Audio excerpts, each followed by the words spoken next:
പുലർച്ചെ 2 മണിക്കാണ് വയനാട് ചൂരൽമലയിൽ ആദ്യത്തെ ഉരുൾപൊട്ടലുണ്ടാകുന്നത്. പിന്നാലെ 2 മണിക്കൂറിന് ശേഷം മുണ്ടക്കൈയിൽ രണ്ടാമത്തെ ഉരുൾപൊട്ടലുണ്ടാകുന്നു. ഒരു പ്രദേശമാകെ മണ്ണിൽ പുതയുന്ന കാഴ്ചയാണ് പിന്നീട് കണ്ടത്. രക്ഷാപ്രവർത്തനം തുടക്കം മുതൽ തന്നെ ഉണ്ടായെങ്കിലും പലരെയും കണ്ടെത്താനായില്ല. പലരെയും ഒഴുക്കിൽപ്പെട്ട് കാണാതാകുന്ന സാഹചര്യമുണ്ടായി. ഈ ദുരന്തത്തിൻ്റെ വ്യാപ്തി മനസ്സിലാക്കുന്നത് ചൂരൽമലയിൽ നിന്ന് 6 കിലോമീറ്റർ അകലെയാണ് ചൂരൽമല അങ്ങാടി എന്ന പ്രദേശം. ആ പ്രദേശമാകെ മണ്ണിൽ പുതയുന്ന ഒരു സാഹചര്യമാണ്. ഒരുപാട് മൃതദേഹങ്ങൾ അവിടെ നിന്നാണ് കണ്ടെടുത്തത്. പിന്നീട് കണ്ടത് കിലോമീറ്ററുകൾ അകലെ സൂചിപ്പാറയും കടന്ന് പോത്തുകല്ലിൽ, മലപ്പുറം ജില്ലയിലെ പോത്തുകല്ലിൽ 16ഓളം മൃതദേഹം ഒഴുകിയെത്തുന്ന കാഴ്ച. അങ്ങനെ ഒരു വലിയ നാടിനെ ആകെ മണ്ണിൽ പുതയ്ക്കുന്ന ഒരു ദുരന്തമാണ്. കേരളം സമീപകാലത്തൊന്നും കണ്ടിട്ടില്ലാത്ത ദുരന്തം. 2018 പ്രളയത്തിന് ശേഷം കണ്ട ഏറ്റവും വലിയ ദുരന്ത ഭൂമിയായി ചൂരൽമല, അതോടൊപ്പം മുണ്ടക്കൈ പ്രദേശം മാറുന്ന കാഴ്ചയാണ് കണ്ടത്. ഇപ്പോൾ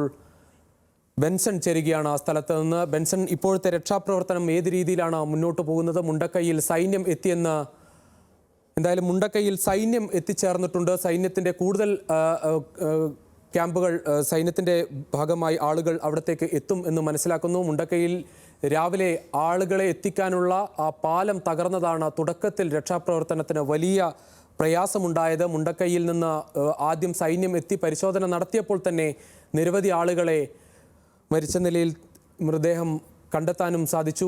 ആ തരത്തിൽ വലിയ കണ്ണീരിൻ്റെ കാഴ്ചകളാണ് മുണ്ടക്കൈയിലും കണ്ടത്. ചൂരൽമലയിൽ രാവിലെ തുടക്കത്തിൽ തന്നെ ഈ മൃതദേഹം കണ്ടെത്തുന്ന സാഹചര്യമുണ്ടായിരുന്നു. മുണ്ടക്കൈയിൽ എന്തായാലും ഇപ്പോൾ രക്ഷാപ്രവർത്തനം ഒരു ഭാഗത്ത് സൈന്യം തുടങ്ങിയിട്ടുണ്ട്.